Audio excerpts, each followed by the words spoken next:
person is merchant. That is not consistently pertaining to आप English में comfortable तो waiting हाँ मिली जुली से रहती है। सो मर्चेंट बेसिकली क्या होता है ना, मर्चेंट जो है ये कम है, ये आया है।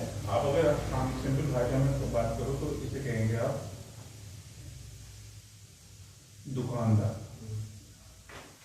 बेसिक तो इसका ये है।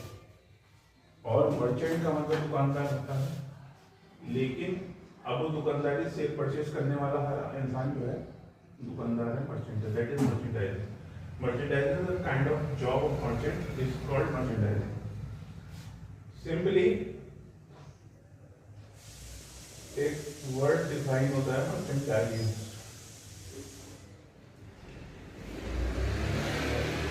The goods which is being sold or purchased, that is called merchandise. Merchandise. तो इसको merchandise क्योंकि goods को कहते हैं खरीदना बेचना नहीं, गुड्स सिर्फ goods material, this is merchandise.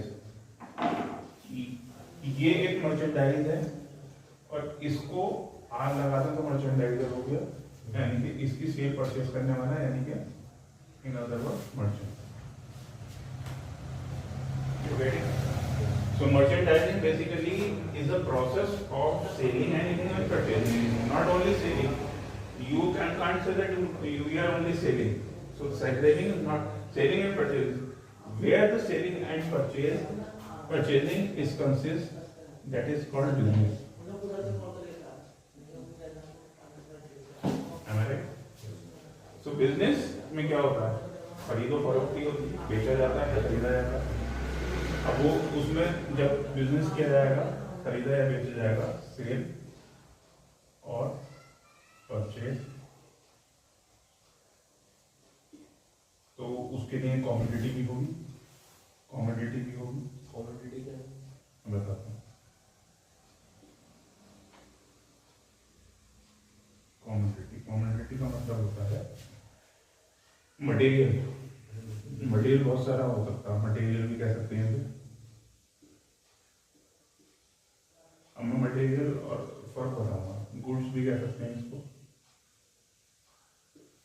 ठीक है। जब सेल परचेज होगी तो ये सामान भी होगा जिसे बेचा जा खरीदा जाएगा। तो ये बेसिकली क्या है, बिजनेस की एक बेसिक फॉर्म है।